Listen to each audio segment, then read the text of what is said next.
This is going to be our branding presentation pop-up, and I will tell you this is one of my absolute favorite pop-ups to give. I have given this presentation on and off probably for about 10 years now, and I've cultivated it and developed it over the years to really adapt it to a wide variety of audiences, but I especially like giving it to EagleWorks because you all are creating your own businesses, whether those be mock or real businesses. Branding is an important part of everything. Now, I'll also say that branding is an important part of being you as a person, as a college student, because what is the entire reason that you all are here at Tennessee Tech University? Why are you here? To get an education, right? What is the ultimate goal of your education? What do you want to do with that? What do we do with an education? We want to get a job? Yes, we want to get a job, exactly. So, not only do these concepts apply in a business sense, in an EagleWorks sense, you can also apply these to your personal self. Any of you heard about personal branding? You know what that is? All right, well, what is personal branding? What is it? It's like having something you're known as, so you like brand it as you. Like, this is what I do. I like to travel, I like to cook, I like to whatever you enjoy doing. Absolutely, and what do we always want to do? We always want to differentiate ourselves, right? So we want to be unique individuals, we want to capitalize on that. So when you're out interviewing for your job, you can actually have some differentiating factors that will actually make you stand out. Branding is one of those. Also, personal branding will help you in your college life as well. Branding is it's much more than just your personality. It's really who you are and what you're known for, right? So if somebody says Michael Akins, that's me, right? So if somebody says Michael Akins, he works at Tennessee Tech, what are they going to think about me? They could think, well, maybe he's that EagleWorks guy, so that's kind of my brand. Right, but if you ask other social circles, like maybe you ask the senior leadership, well, he's the strategic implementation guy, right? Or you can ask the students, well, you know, I used to work in the iCube, so I actually used to be the makerspace guy. So the point I'm trying to illustrate is that you can actually be a lot of different things, but at the core essence of who you are and who your brand is really what your values and your motivations are. And as we'll find out here in just a moment, what are those feelings that are evoked when you talk about yourself or you talk about your business. So relating this back to EagleWorks, one of the really important things that I like to talk about in this presentation is that while branding is found nowhere on the rubric, right? So everybody's familiar with the rubric. If you're not, TennTechEDU/EagleWorks, go over on the right-hand side. We've got the rubric for you. The rubric is what we're going to use to judge you. Okay, so we've got, I don't know, 7 or 8 different things on there. Branding is not a part of that. However, branding is an essential part of what you're going to want to do to help you be successful in this process. All right. So branding, as we're going to find out, is really not only is it something that you can use to convey feelings about your business. It's also going to be able for you to convey feelings about you to the judges, because what you want to do is at the end of the day you want passion, right? And there's no possible way that we can judge passion. Now there's, we've got a section on there where we will judge the presentation and the pitch and all that. But really there's no metric that we can possibly judge your actual branding. However, the judges will intrinsically know it. So if you're up there on stage, if you're in the room in the preliminary round, you are going to show passion. You need to show passion about what you're doing, and people will understand that, right? So that's going to come off. We talked last week about effective communication, talked a little bit about body language, right? Well, in your body language, in the things that you say, right, you should show passion and motivation for the reason that you're doing this. You're not just doing EagleWorks because it's an assignment. Actually, it's not required anywhere. Maybe you're in the class and sure it's required for the class, but at the end of the day, you all don't have to do this. This is extracurricular in nature. Also, I can't commend you enough for joining EagleWorks and making the commitment to do it. So, with all that said, let's talk about branding. A couple caveats with this presentation is it's one central concept. It's about branding, right? But really what I want to do here is I've designed this presentation to really make you think. So when you go back after hearing this, or maybe you're watching it online, watch the presentation, get involved with it, but really think critically afterwards what you're going to actually have to do to come up with that brand. So finally, this presentation, it actually raises more questions than answers on purpose, right? Because I can't tell you how to make your own brand. Now, I've worked at Tech for 13 years, and a significant portion of my former job, and somewhat still my current job, I actually work with businesses and coach them on how to develop a brand. Now I can do that, but ultimately at the end of the day, it's up to you. How are you going to brand your business? How are you going to brand yourself, right? We were actually at a meeting last night with the Jackson County Chamber of Commerce, and one of the central themes that we talked about were we've got to create a brand because they want to market themselves. We've got Cummins Falls, we've got history, all kinds of tourism opportunities in Jackson County, but if they don't have that one single brand, we really don't have anything that we can base our strategies upon. So that's why we like to give the branding presentation early on in the EagleWorks process. So anyhow, like I said, really think critically about what we've said, and maybe even go back and watch the video again, because I think you're really going to enjoy it. So what is branding? What does branding mean to you? What about you? We've already talked about personal branding, but from a business perspective, what does branding mean? What something is about. What something is about? Okay, I like that answer. What else? To be known by. To be known by. That's an interesting angle. So, what else? Any other? Like their logo or something. Close to it, all right? And I'm glad that you said that, because a lot of times people think that logos and colors and symbols are branding, and it's not. It's a part of branding. It's a really important part, but those are actually ways to convey your brand. But the brand itself, at the end of the day, is a feeling, right? It's like what you said, it's what you're known for, right? And exactly what you said too. It's that feeling that you get when you encounter that logo, when you encounter that that business, or you encounter that person. What is that feeling when somebody says, well, Michael Akins, what is that feeling you get, right? It's an emotional response to a business, person, or a community, and even a place, right? So Cookeville has a brand. What would you say Cookeville's brand is? All of you all decided who is not from Cookeville originally that's here. Okay, so most of us. So you all are here for a reason. You chose Tennessee Tech University. Did you take Cookeville into consideration when you were coming here? You did. Why?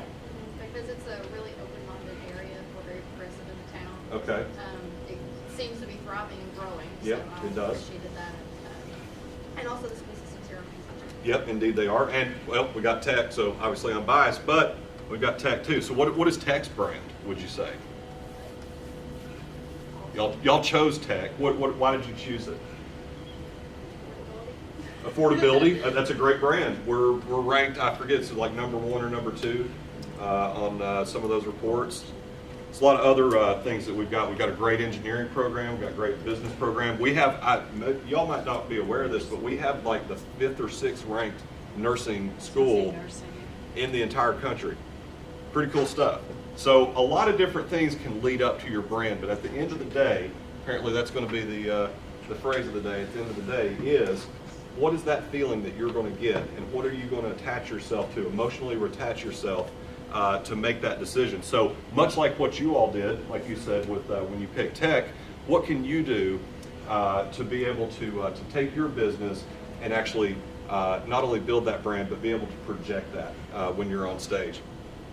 So, just so that we make sure that we're familiar with the terminology, sometimes people get marketing and advertising confused as well. Now, marketing and advertising is not your brand either, but those are vehicles, again, that can create your brand. So marketing is actually the science behind the sale. A lot of people don't know that. When you say marketing, people will think creative and designing and colors and logos and stuff. That's actually not it. Marketing is the science behind the sale. So it's the strategy of how you're going to collaboratively build your advertising to communicate the brand. Okay, so marketing is the science behind the sale. Advertising is communication of the brand. So for example, that's your logos, magazine ads, Snapchat stories, et cetera, et cetera. And marketing is the umbrella term that really allows you to figure out what your strategy is that you're going to then communicate your brand. So, we talk about logos, right? So we know that logo is not a branding, is not a part of branding, but it's a vehicle to communicate branding. That's somebody's logo. Whose logo is that? Nike. Well, it doesn't say Nike. How do you know that it's Nike? It's the swoosh, right? But that still doesn't say Nike. How do you know? It's on all their advertisements, right? It's consistent, okay? Well, what does that swoosh mean to you? You see this swoosh right here. What does that mean? Just do it. Just do it, okay? What are the feelings that are evoked from that? Like maybe I see that and I think athletics, right? Is athletics a feeling? No, but maybe I think if I'm going to wear Nike products that I'll be better at athletics, right? I don't think that anything could make me good at athletics, but maybe I could. What are some other feelings that you all attach with this logo?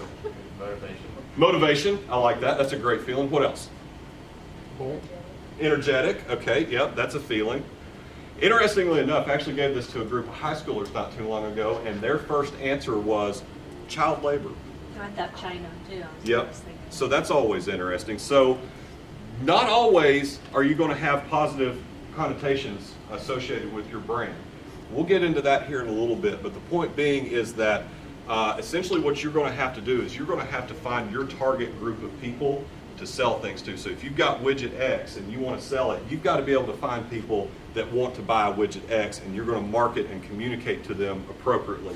You're going to communicate that brand to them, because if I don't want widget X, why are you even talking to me, right?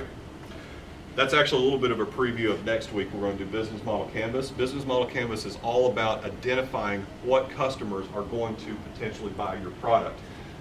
So it's imperative for you to understand going into Business Model what your brand is, because you want to communicate to those target audiences. All right, we'll do another one. Whose bottle is this? Coca-Cola, right? Again, you don't know that it's Coca-Cola, but based on the fact that it doesn't say Coke, but you know it is. So brand is not a packaging, but you intrinsically know that that is a Coca-Cola bottle, right? And we all know that is the superior soft drink as well, right? What are feelings attached with that burger right there? Whose burger is that? That's Big Mac, right? What do y'all feel about Big Macs? Feel sluggish just looking at it. You feel sluggish just looking at it, okay? What about you? What do you think? Disgusted. Disgusted, okay. I don't think that's what they were going for though. No. I'll tell you what I see when I see that Big Mac. I see juicy all beef layers with a sesame seed bun and 2 pickles, and oh, it's so good. I just want to rub it all over my face. It's so tasty, right? I love McDonald's. I love Big Macs. I don't care how bad or terrible it is for me. For me, that's on Monday. When I get through my Monday, halfway through, I'm going to go give myself a reward. So for me, the feelings that I have attached to it, it's a feeling of a reward, it's a feeling of relief, and it's awesome and it tastes good. But, like we said, not everybody is in your target area. You said disgusted. You said sluggish, Don't right? get me wrong, it's delicious. I'm gonna feel bad. You're just going to feel bad after. Okay, all right. But you disgusted. Tell me more about that. You don't like that. How come? I remember back whenever they were using their meat and it was like in test tubes. Yeah, right. Test tube meat, that's what I think of. Grade D edible type of thing. Right. Yeah. So exactly. So the point illustrated here is I absolutely love Big Macs. I'm fanatic about them. You don't. And there's not a thing in the world wrong about it. The point is you've got to figure out who is that customer that you are going to send your communication to, and more importantly, who is not, right? Let's do one more, 2 more. Who's that? Greatest of all time, who is that? Michael Jordan. You don't know that logo? Michael Jordan. Okay, what feelings do you have attached to that? Awesome. Awesome, okay. What else? Wanted to be the best. Maybe some shoes, maybe jumping high, right? Do we even have any feelings about Michael Jordan? Has Michael Jordan finally gone long enough that you all don't really care? You all were not born when this man was playing basketball, but yeah, you know who the logo is, right? Do you even care about this logo? What do you think about this logo? I don't. You don't? Okay, nothing. Just not familiar with it. Okay, what about you? Still the goat. Still the GOAT, absolutely the GOAT. What do you think about what do you think about his shoes or his clothing line? Does that line up with, yeah, I see Mountain Hardwear and all that. Does that line up with what you would wear? Not normally, but I Same. like it anyway. And furthermore, we talk about personal branding, right? That doesn't really line up with my personal image, right? So I've got on a full suit. I've loosened my tie up because I've had a long day. But how would it look? How would my appearance look if I was in a full suit, but then I had some Jordan 13s on? It really wouldn't work, right? So what would that do to my personal brand, possibly? Be inconsistent. Be inconsistent, exactly. And consistency is one of the keys of branding. You want to consistently be able to communicate that. Now, that doesn't mean I can't go out and wear a pair of Jordans. It just looks like I'm going to be looking like an idiot if I have them on, right? Now, one last one, my favorite one. A brand is not advertising, right? But advertising is extremely important. What can we, now that we know that branding is a feeling, what can we take? What is this, first and foremost? You know what this is? Any homeowners? The stool bus, right? What does this do? Comes and pumps your septic tank, right?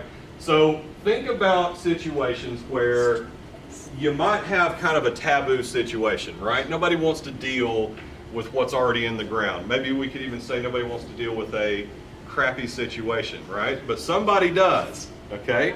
And there's one of two ways. There's one of two ways that we can take this, right? So it's the stool bus, and I don't know if you can read that or not. It says, "We'll take crap from anyone," all right? I saw another one growing down the road the other day. I should have taken a picture of it, but I was driving, and it actually said, "Yesterday's meals on wheels." So we're taking a joking situation, we're taking a taboo situation, and we're making a joke about it, right? So, ladies and gentlemen, branding is not advertising, but there sure is a feeling attached with that. Their branding is that they're making light of it, right? They're also using their advertising to kind of convey, you know, the funny message, make you think about it. But really, what are they doing? It's they're telling you what? What they do. They tell you what they do, so that's the communication. But their brand is they're going to take care of things, and it's not necessarily that serious of a situation. Kind of makes you laugh about it, right? Does anybody not like that? It's okay if you don't. Does that make you uncomfortable that we're joking about that? Because here's the thing. I had another presentation. It's been a few years ago. I did this exact same branding presentation, and they, people, typically laugh and had the reaction that you all do. Well, one person in there actually said, "Well, Michael, that's, I understand the point that you're trying to make, but I would not have that in my yard, right? Because it's giant and it's yellow and it's making, fecal matter jokes and stuff like that. I don't feel like that's appropriate. Furthermore, I don't teach my children to joke about things like that." So, okay, fine. You don't have to laugh at it. That's okay. And it does not align with your values, right?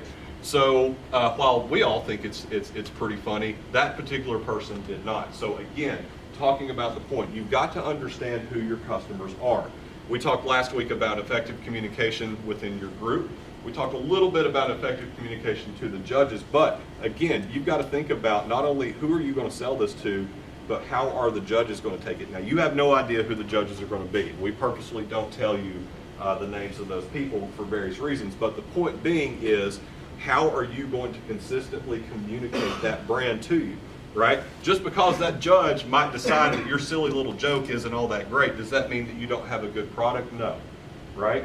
And the judges are not going to, and that's another reason we don't put branding on the rubric. Not only can we not really judge it, we don't want to have any personal bias in there or personal feelings. We want them to be able to see that you're absolutely passionate about your product. So even if you come up with a septic sewage waste removal system, what are you going to do to communicate that, right? How are you going to get that feeling out there? So moving right along. So how do you actually convey it? Well, it depends. As with life, everything depends. So you got to develop the brand first. Like I said with the Jackson County example, they cannot start their strategies. They can't make advertisements. It makes no sense unless you've got the brand first to develop any of that afterward, okay? So these mechanisms are all essential, but branding is about creating and disseminating the feeling. Remember, one thing that you have got to take from today's hour-long lecture is that branding is a feeling, and how are you going to convey that? This bullet point really shouldn't be there because y'all don't probably have the ability to hire a professional. So I forgot to take that out because actually the last time that I gave this, I actually gave it to a group of business owners. But what I would recommend is looking to see what the professionals do. And we're going to go over some examples of those here in just a moment. So building a brand, some key concepts that you need to keep in mind are commit to your core values. So we talked about our values versus the customer values. And we understand my value of a Big Mac is not in line with your value, and that's okay. Again, remembering to segment and target the particular people that you think are actually going to want to buy it and will actually have your values lined up with them, okay?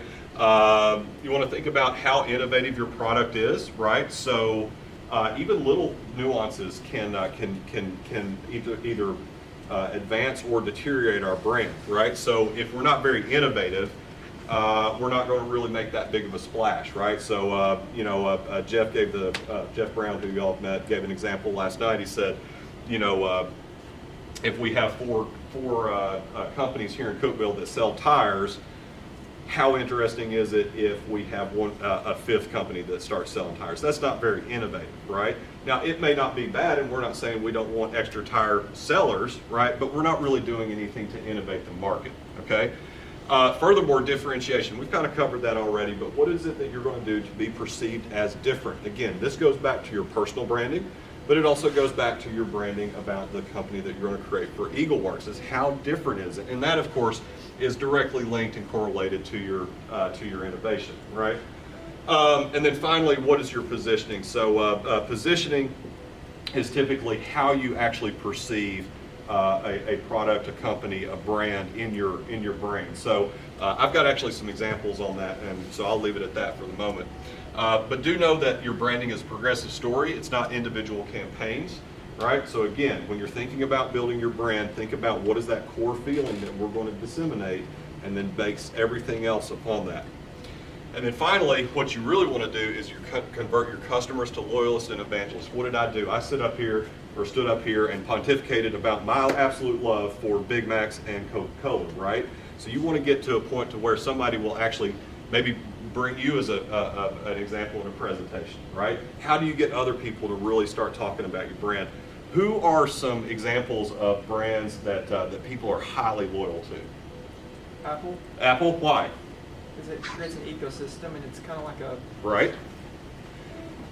It's a status symbol, isn't Yeah. it? In some ways. It's also put them on your team, or maybe you can work with them to get some examples, or maybe you go out and research a little bit about what marketing is and how much it would actually cost to do what you want to do. So, for example, if you got a business, and we'll use the tire example, if you're going to open up a tire shop, you're probably going to market within our Upper Cumberland region, versus if you're going to, build rockets or something like that, you're probably going to have to sell them outside of Cookeville, because I don't really know any places that would buy a rocket in Cookeville, right? So obviously, that's a stupid example, but the point being is you really just need to think about, put some thought into how you're going to communicate that and what makes sense.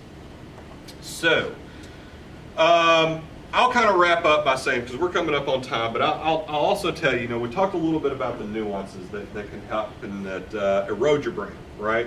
Sometimes those things are little, sometimes those things are big, but one thing that we don't judge you on, in addition to branding, is contingency, but you want to think about that, because I will tell you, the judges are going to ask you some very difficult questions, and they're doing that on purpose. They're doing that to make you think. So no matter how well planned out you've got your business plan, your business model, your advertising, your branding, whatever, they're trained and to figure out what are the holes, right? So they're going to kind of try and crack you on that. So you want to be thinking about what your contingency plans are. Basically, contingency is, what do I do just in case something happens, right? Now, don't put a whole lot into that, but be in the back of your mind, think about what could possibly go wrong, right? What are some of the holes that I have in my business model? What are some of the holes that I have in my plan? Now, ultimately, for you all, you want to be thinking those at a baseline level of, what could possibly be wrong with this. But as you think about, maybe this actually could take off, I guarantee you somebody in this room is going to figure out a business, or somebody that's watching this is going to join EagleWorks. They're going to win first place or third place or not at all. But the point being is they're going to actually start that business, right? So we want you all to be thinking about what are those contingencies. So the case in point that I want to say tonight is sometimes things happen, right? Things have a very interesting way of happening, right? Things just out of the clear blue will happen, and typically the bad things happen at the worst possible times, right? Brands are volatile. That goes obviously for business branding, but especially for your own personal branding, all right? So you can say or do something in this day and age that maybe you are making a joke about something and it seems completely innocent to you, but it offends somebody else, and then all of a sudden you've got a major situation on your hand and your brand is destroyed, right? So it's really up to you how you react to volatility. Obviously that's Pepsi, okay?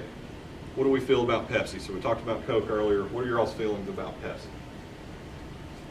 This is the As the South. brand. No one has a feeling about Pepsi. Nobody has a feeling about Pepsi because it's Coke country, right?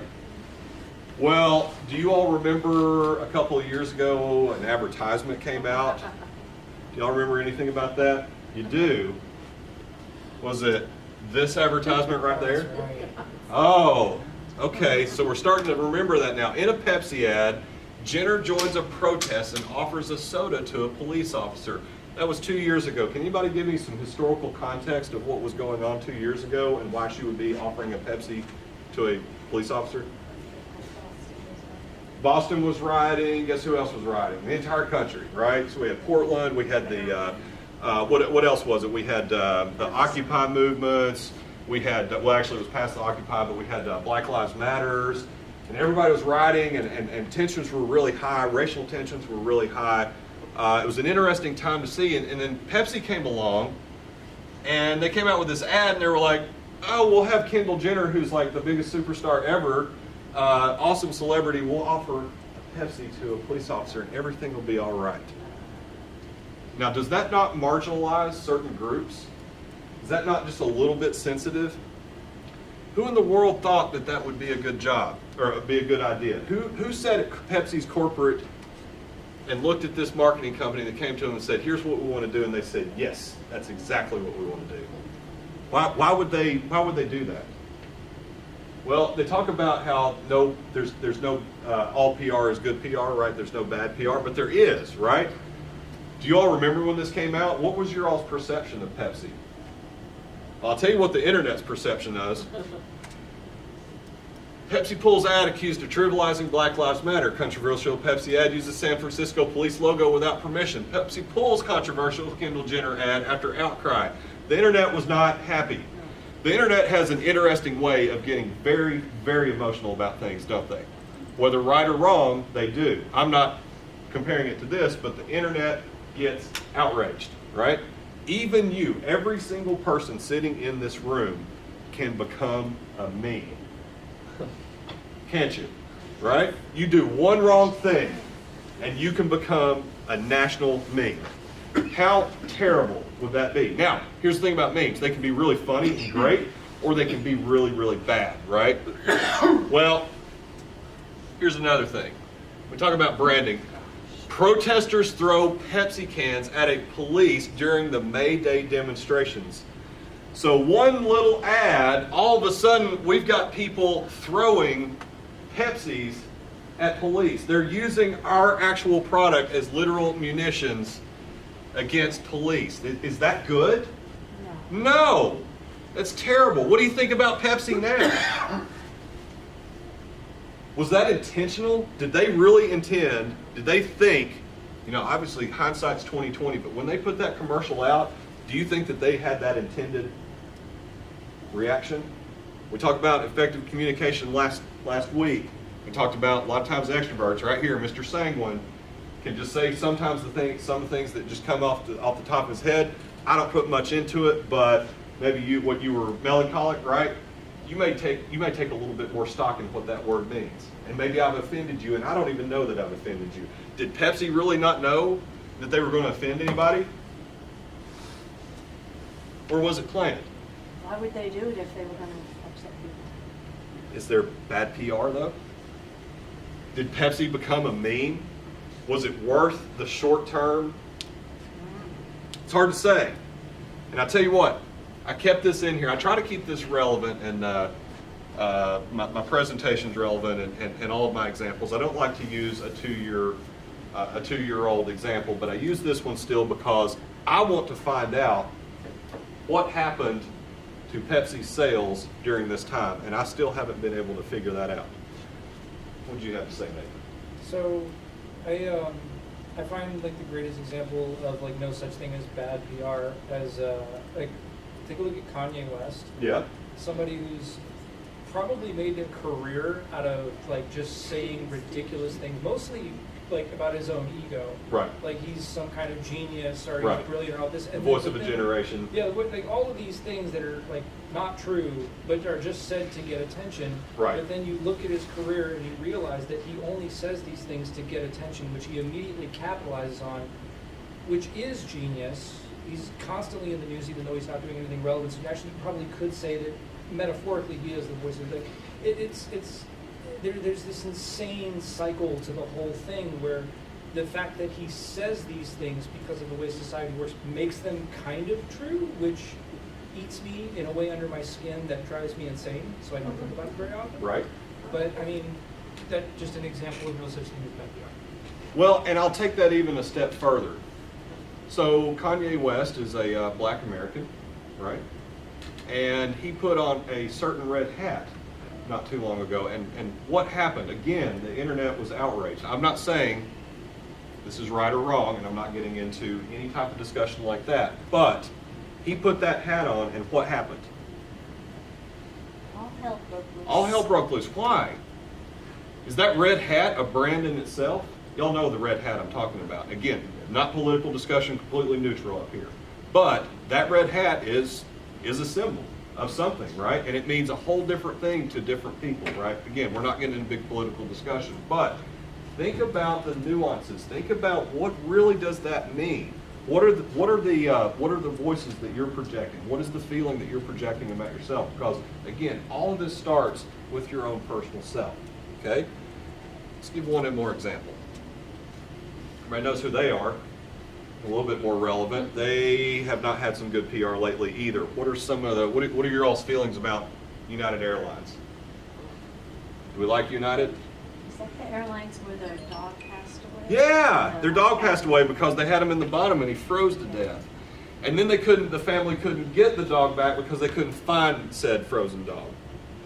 You shook your head. What are your feelings about United Airlines? I don't feel like they're really valuing their customers. No, they're not, About because the profit over consumer. profit over consumer. That's a really important thing, isn't it?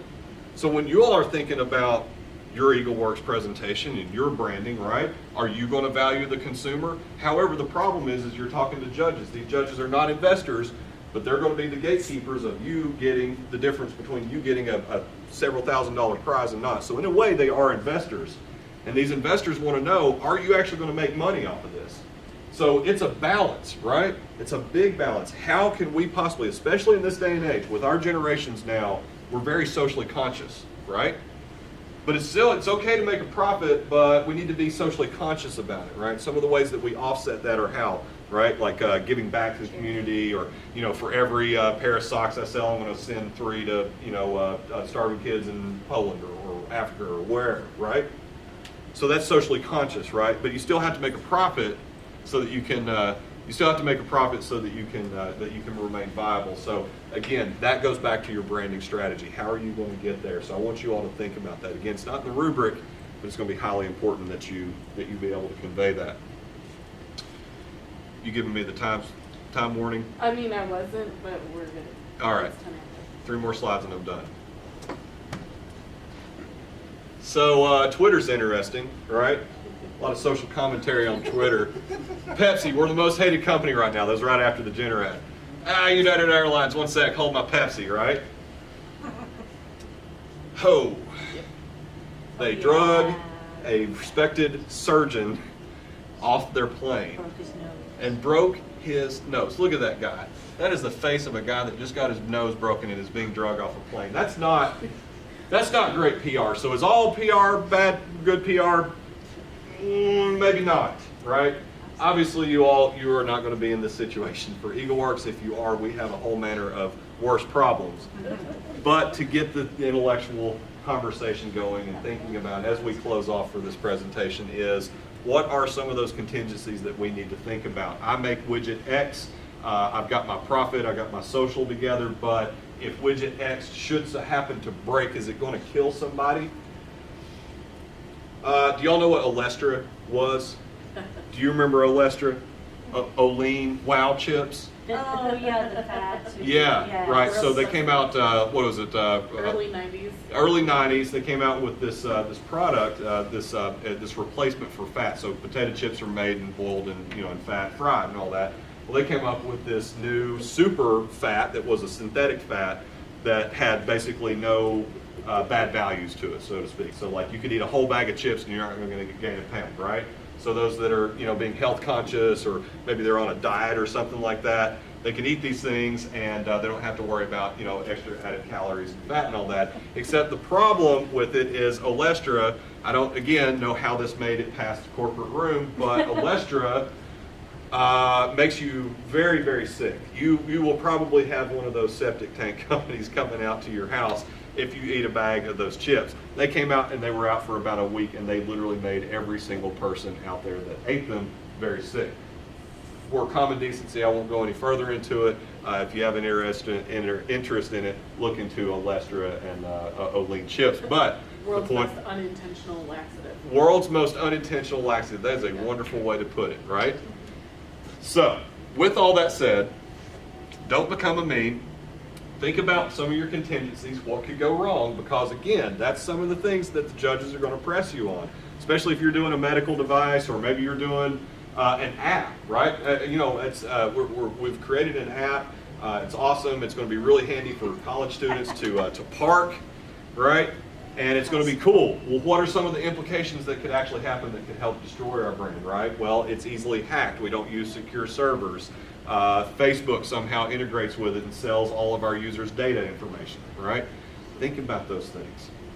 So, I guess we're running out of time, but has anybody seen anything on the update on the water crisis up in Flint, Michigan? All right. What about, has anybody read the news on opioids lately? Has anybody seen that? What's going on in the opioids world right now? Everybody knows that that's a huge national emergency and problem.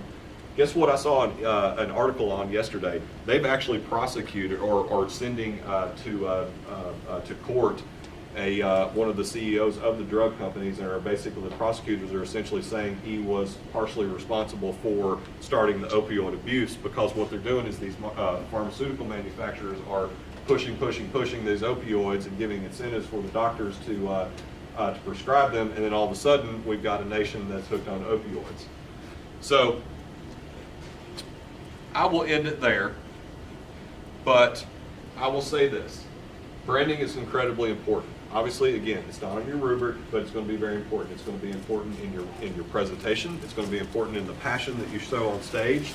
It's also important just in general as you as a person. So think about the things that we've talked about this evening, and really kind of take them to heart, and really ask yourself some serious questions about your own personal brand, the brand that you are starting for EagleWorks.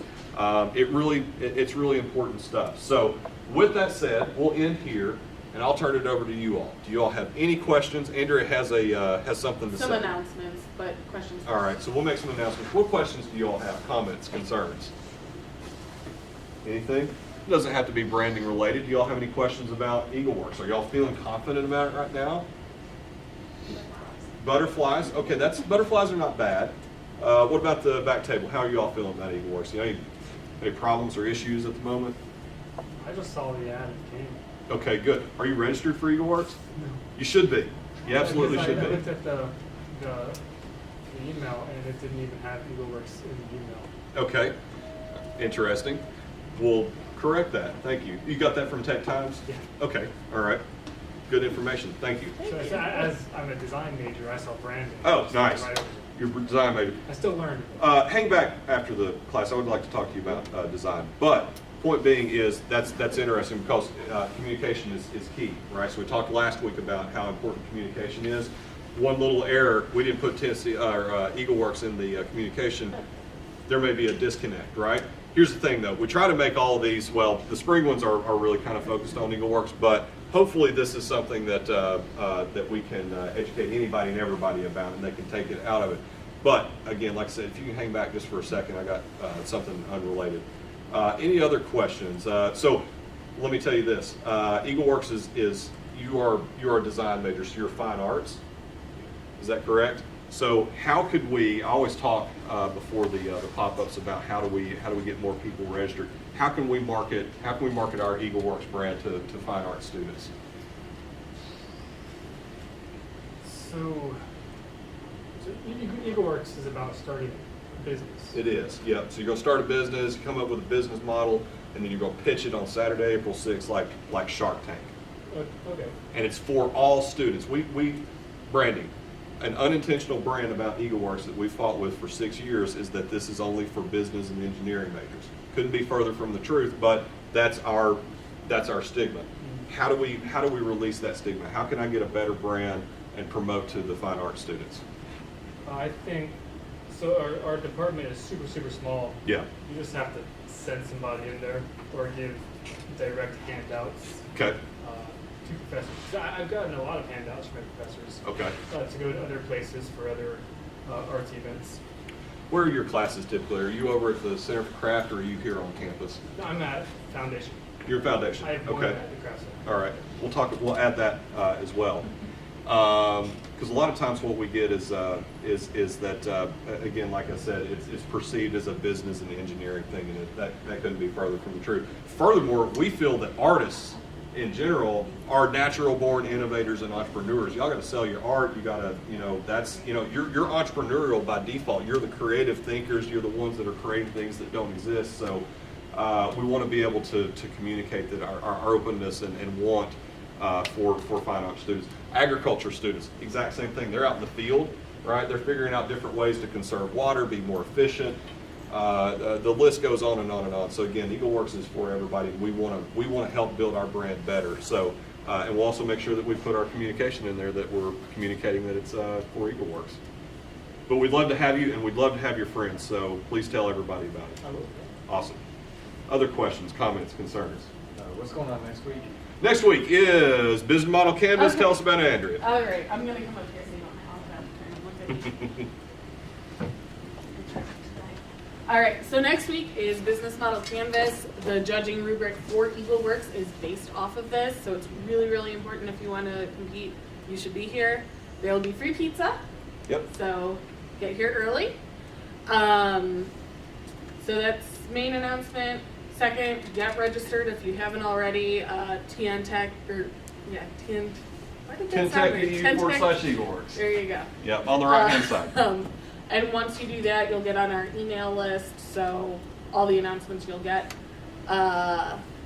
Third thing, University Innovation Fellows. The Yes. applications are open. If you are not a senior, basically, so sorry if you're a senior, we want to talk to you. This is a really cool program. It's through Stanford. You do some online training, and then you go to California, and Tech pays for everything. You get to go to Google Campus, Facebook, Yeah, Google, Microsoft. Facebook. So It's it's cool. a lot of fun. It's really cool. You come back all pumped up to do innovation on campus. You do have to be nominated by someone on the faculty. So if you're interested, get in touch with me, which most of you have my email. If you don't, just let me know. Or you can go to TenTech.edu/EagleWorks and click on the contact button. Yes, that too. Yeah. Almost last thing. If you're interested in the INE certificate, which we've talked about before, sign up for List 3900.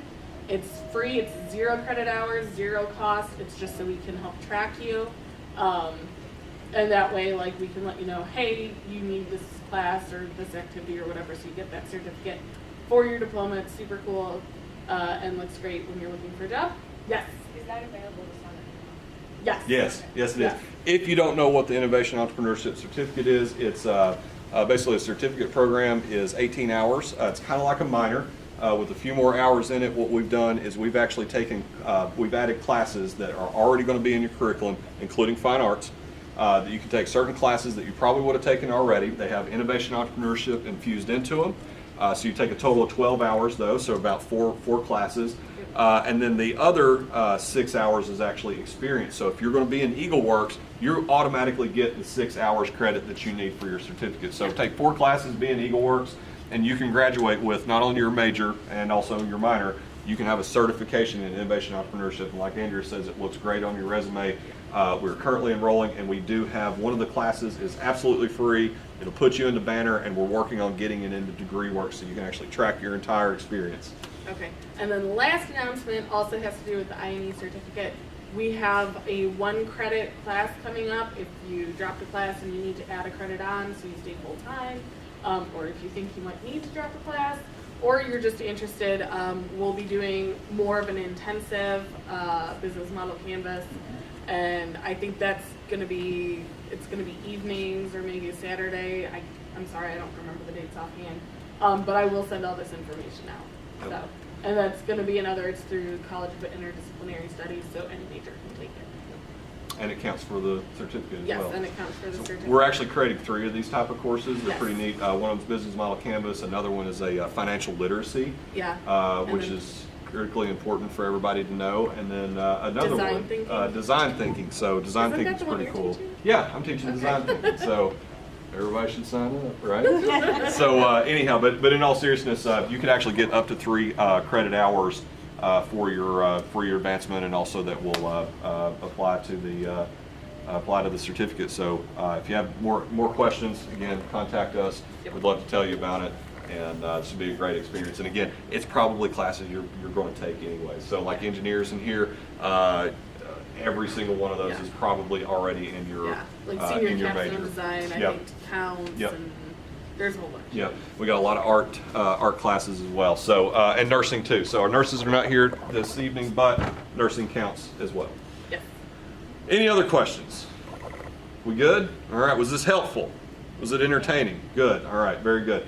So next week we'll have a business model canvas. That's a very important one. That stuff is on your rubric, so please do plan to attend. As always, we will post that to our webpage. But always good to have in-person instruction. And also, one final thing: if you all need money to help with your project, we can give you up to $3,000 scot-free. It's a grant. There's no catch. You do a little application, and it will help pay for things like a prototype, or maybe some software that you need, or maybe you need to go to a trade show to find customers. We have money. Please, please, let us give you money. We have $118,000 that I cannot seem to give away, right? We want to give it to you. It's for you all. I'm kind of joking, but the whole point is Tech has made this, appropriated this money for the students, for doing things like Eagle Works, or doing things like activities up in the makerspace. So if y'all having a cool idea and you need a little bit of money to help kickstart that, we want to help you. So get in contact with us, or Google Tentech Eureka, U-R-E-C-A. Please take some money. We have it. Okay, with that said, we're adjourned. Talk to you for a little bit. If you have any other questions, Andrew is there, and we'll talk to him, and we'll see you next Wednesday. Stop and think, please. And it's Apple. Everybody understands what that is. Apple is actually the masters of branding. They're some of the best. Anybody else have an example of cult-like followings of brands? American truck market. The American truck market, absolutely. And guess what? I've got a whole slide, 2 slides dedicated to that. Why is the truck market so highly important in branding? Well, because you have just a couple main competitors, and people have emotional ties, family ties, all kinds of different things that play into that. People have the strongest ties. Truck drivers have the strongest ties to trucks for some reason. Trucks essentially are all the same, aren't they? They're not, but essentially they are. They all got a bed, and they all drive you from place to place, right? But it's that feeling of why you're actually driving this thing, okay? Is there really any functional difference between a Ford and a Chevy? Probably not, but we're going to explore that here in a minute. What I'll say here, I'll just really kind of summarize this slide. Both your creative and your strategy must work together. Essentially, the whole idea is that you can create some great advertisements, you can make something look really pretty, but if you have an unsuccessful strategy, it's really going to get you nowhere. So if you have the best, the prettiest advertisement ever, but you don't know how to actually get your message out and nobody sees it, then what is it going to do? So we have the exact same issue with Eagle Works promotion, right? So we can have some really cool flyers. I mean, you saw the branding presentation on the residence hall board, but if nobody sees any of that, it's actually not going to do anything for us. Y'all are not going to show up, right? The inverse is also the same. Bad advertisements, right? You have a terrible advertisement, but your strategy is really good. then everybody's going to see your really bad advertisements. But then again, those are some of the nuances that can kind of deteriorate your brand. Maybe you have a storefront, right? So maybe y'all go and create a store, right? But the outside of it is unkempt. You got, weeds growing up, and it just, maybe bricks falling out. People are going to have negative associations with your store before they ever walk in, even if they do walk in. Case in point, last night with Jackson County, we had a business owner. She's got a shop on the square. Unfortunately, the front of her business does not look really good because her landlord doesn't have the money to really make improvements. But she says that once people actually walk into her store, they look around and they're like, oh my gosh, it's really cool and really nice in here, right? So we got to think about what are those associations and those feelings that people have attached to you. And it can be very volatile. So, again, you need to figure out who your customers are, but I'm going to just kind of going to skip over this. I think I've kind of covered that. But what I do want to encourage you to do is please come next week and the following week to Business Model Canvas. It will give you a guide on how you can honestly figure out who your customers are and how you can sell to them. And there's free pizza next. And there's free pizza. We're going to have free pizza. All right? So, Apple, right? So I said they are the absolute masters of branding. So when they came out with the iPod, does anybody even have an iPod anymore? Okay, a couple of us, right? But really there's not a whole lot of reason really to own an iPod. If you have an iPhone, you essentially have an iPod that will make calls, right? But when they were making this, nothing like this ever existed, right? So MP3s were completely new. This was a whole new idea. And the way that they did it is they really wanted to make it simple in how do we actually create the brand, how do we make that feeling, right? So all of this stuff that I'm talking about tonight, it's not very difficult. I mean, we can get into the extreme nuances of the science and all that, but really for your all's purposes, think about it in high level terms and what you can do to get there. So for example, with the iPod, who are their customers? People who love music, right? Anybody that wants to have music, okay? Well, what are their customers' values? Well, in this case, instant gratification to enjoy endless music regardless of location. Again, before then, all you really had were portable CD players, and you really couldn't run with them, you couldn't exercise with them. So this is something that not only are we going to give you instant gratification, because you can go out to iTunes and you can get pretty much any music you want, or at the time you could go to Kazaa or whatever and illegally download it. But the point being is this is going to give you something that you can enjoy your music immediately and anywhere, right? So how did they actually communicate the values? They didn't really go too terribly far into it, and I want to give you all a teaser too. We're going to talk about, what is it, early March. We're going to have best practices for March 13th. March 13th, we're going to do a pop-up best practices for presentations. So again, everything that you're learning in here will definitely apply to that pop-up, because what you're going to learn in that, the entire point of that pop-up is to show you that your presentations don't need to have all of the information on them, right? So it doesn't need to have technical details and all that stuff. It needs to just be a supplement to what you're trying to communicate.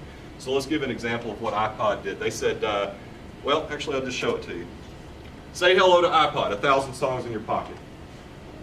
What does that tell you about it?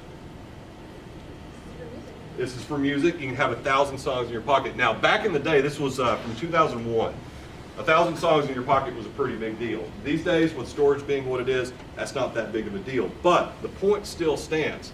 Say hello to iPod. So we know that they've created a new product, and you can put 1,000 songs in your pocket, and it looks pretty cool, right? So you don't really have to say necessarily all that much, but you have to get the point across. So what are the feelings that you could get from this? How does that make you all feel?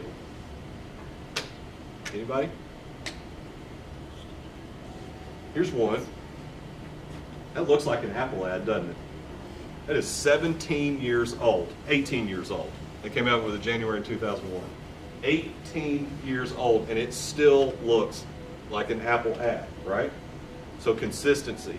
Okay, so when you're thinking about maybe you're making your logos, your colors, your presentation, what can you do to remain consistent, right? Now, obviously, you're not going to do what Apple did here, but what can you do to be able to strive to that point, okay? So, we may want to skip ahead real quick. Let me just scroll down through here. Tell you what, let's skip over the SWOT analysis. And let's go into the trucks. All right. So black screen, great. All right, building a brand. So really, building a brand is also all about trust, right? So we talk about personal branding, right? You want to have people that you know that you can trust, right? So you say Michael Akins, and the first thing that you think is, oh, he's a liar, oh, he's a thief, right? That's not a good brand, right? Folks should believe that there is no alternative to your brand. Okay, so we talked about trucks, and I'm so glad that you mentioned that because people attach such strong emotions and feelings to trucks.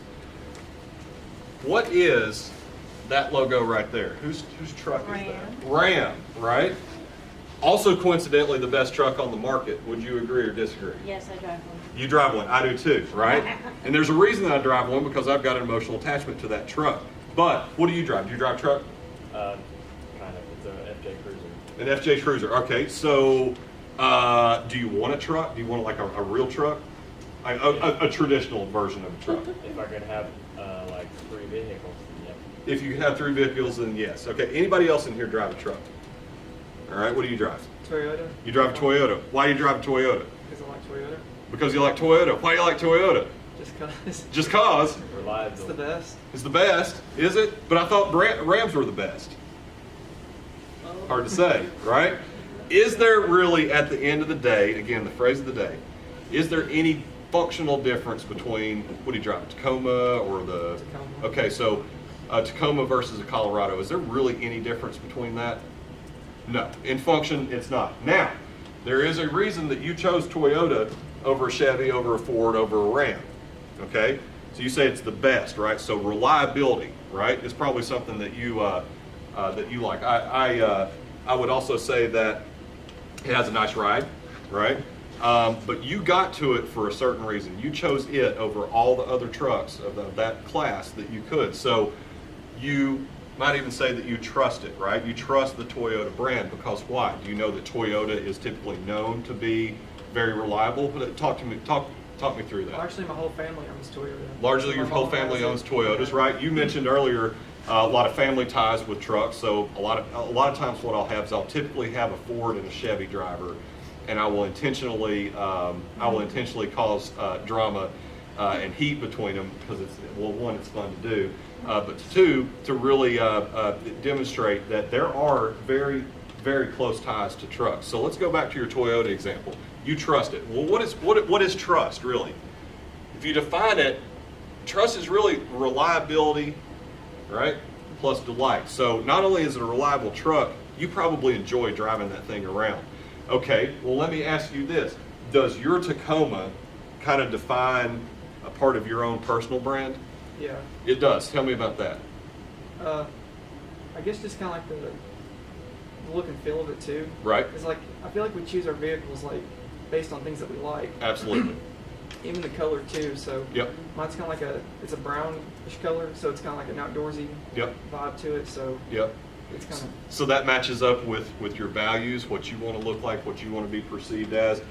That's what branding is. It's not your logos, right? I mean, it has something to do with it, maybe more so in Jordan, but really, it's what is that feeling that you're personally attaching to it, but also what's that feeling that you are able to say about yourself. Well, I'm not going to go there, but actually, I'll say that bullet point with a question. What are some other, it could be cars or not, what are some other brands that you all personally associate with that you feel pretty passionately about? Are there other cars? What do you all drive? Do you drive? Okay, what do you drive and why?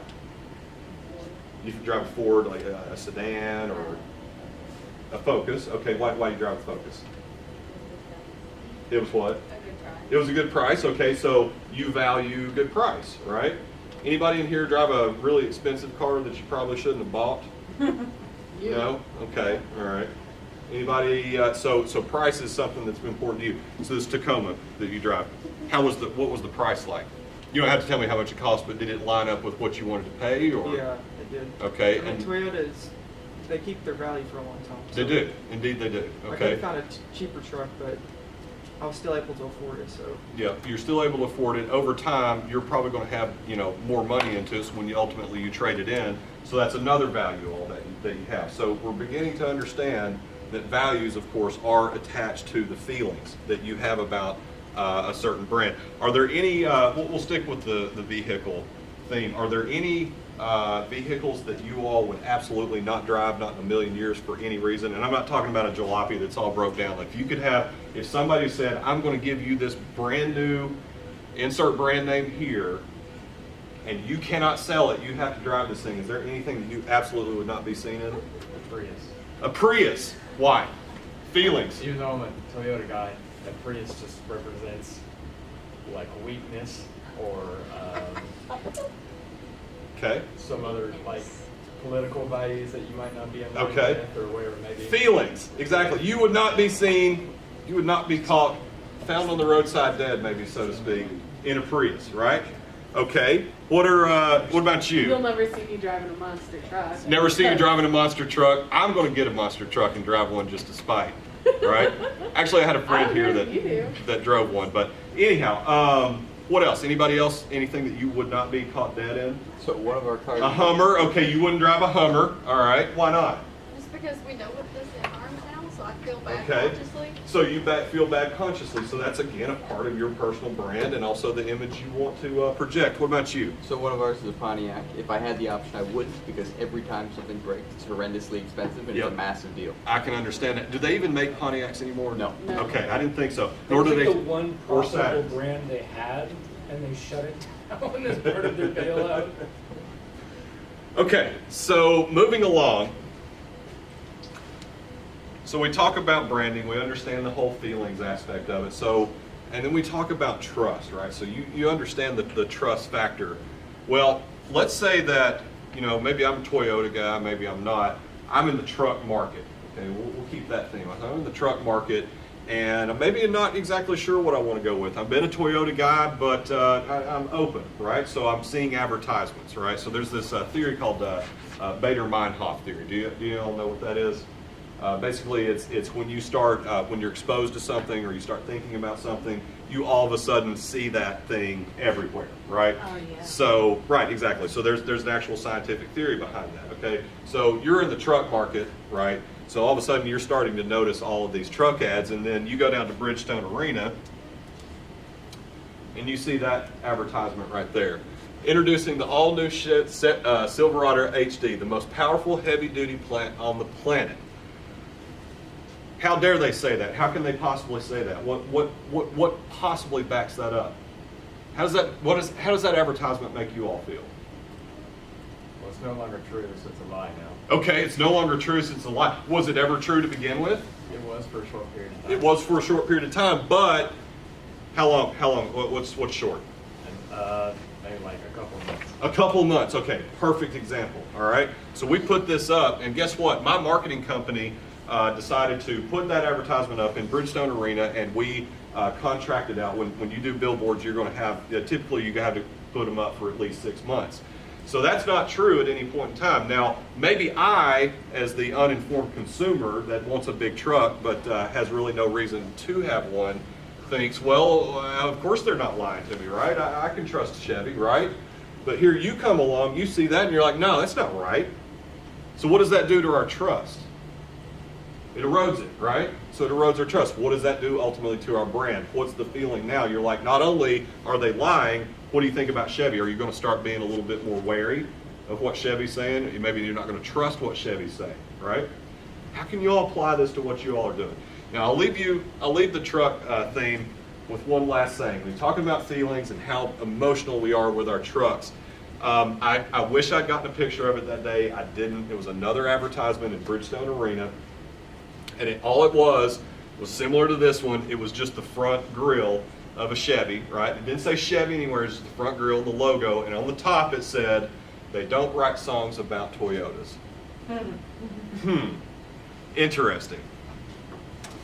I'll let you marinate on that one. We talk about converting customers to evangelists. Really that's ultimately what, that's kind of the marketer's dream. How can you evangelize and be loyal to your company? Now, obviously, with such a short horizon that you all have with EagleWorks, this is not by any means a moot point, but it's a good point for you all to be thinking about okay, we're actually going to do this. We're passionate about our product and our project. what could we do to really get people to be loyal, right? And it all starts with you. So last week we talked about with effective communication, you've got to understand yourself and your personality and your temperament first and foremost. The same thing applies here. How can you think about it in those terms? So again, I already talked about it because you hit on it, but Apple is a fashion statement. It's a status symbol. In many cases, and sorry if y'all are loyalists, their products are actually inferior to other companies.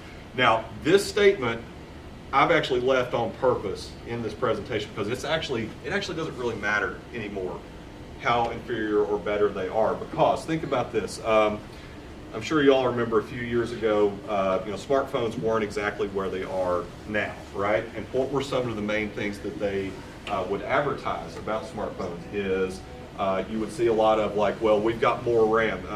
The Galaxy has more RAM memory than the iPhone. The iPhone has, a bigger processor, all that stuff.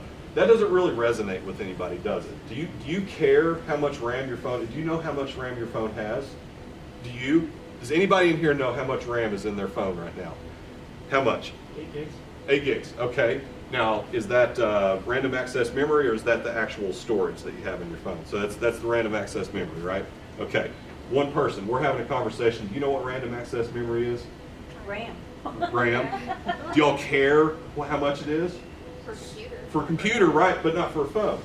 Exactly. So Care how many gigs it you got to care about how exactly. You got to care how many gigs it is, because that's how much stuff you can put on your phone, right? Another thing that Apple sells a lot on is what? So it's their storage, but it's what? Camera. Their camera, right? Camera's important because it's important to everybody, because basically that's all of your cameras now. What's another feature of that Apple really promotes about their phones? They look good. They look good, right? So the form factor, right? So that's always something I think Samsung is really trying to get to, right? And the final thing that I would say is the screen, right? Apple's always talking about that Retina screen. I have a significant computer background. I used to build web pages. I've been doing web pages for since the mid-90s. I've built my own. I've probably built 8 of my own computers. I'm an avid Android guy, right? But just in general, I like smartphones. I like technology, all that stuff. I still can't explain to you what a Retina screen is or does. What is a Retina screen? Is a Retina screen really actually something that I need? And I'm asking you, is this something that I need? Is it actually better, or is this marketing lingo to help convey the brand? What do y'all think? 10 As years ago, somebody destroys their phone. 10 years ago, it's probably a way bigger difference than it is now. Yeah, probably. So does that matter to you? At this point, At this point, probably not. So what really matters to us, we've talked about with the storage, right? The form factor, how it looks. But does it really matter how it looks if I'm ultimately going to put it in an OtterBox? I mean, it doesn't matter, but it is like that's a big part of the brand. Look at the Yeah, absolutely, it's a big product. And it does matter. It really does matter. Does it actually matter? No, it doesn't. But it does. Everything matters, right? So you got to think about what are those small nuances that really are going to align with your customers, your potential customers' values. What do they want? What are they actually looking for? Just a quick funny over here. I used to, y'all know the concept of an Apple fanboy or fangirl. That used to be a little bit more of a bigger thing back in the day. But my favorite part about it was pointing out the empty wallet, because the point being is that Apple products are significantly more expensive, right, than their competitors, but yet people will buy them because what? The ecosystem, because of the form factor, because of the look, just because it's Apple the brand, right? Reliability, right? So here's the thing. Is it actually better? I'd say no. You'd say no. Why? Why would you say no? I think Google and Android makes just as good. You think they make just as good. So really it comes down to maybe the operating system that you use. Is it Android? Is it, I'm used to Apple, so. You're used to Apple. I'm not. I'm a Windows guy. I'm not in the ecosphere. I actually like Chromebooks. I use Chromebooks. Anybody got a Chromebook in here? Chromebooks are wonderful. It's literally, you open the laptop and it's Chrome, and that's it, right? So that aligns with my values. But the point I'm trying to illustrate here is that you want to be able to think about what it is that you can get people to be loyalists and evangelists for you. So let's go back on the car example. So I teased a little bit at the beginning talking about positioning. So now we're going to talk about positioning. So positioning is the mental map the middle plane that you associate brands, products, services, whatever, with each other. It's basically how better or how poor is a product compared to another one. So, perfect example here, we got a Mercedes-Benz and a Ford. Which is the better car?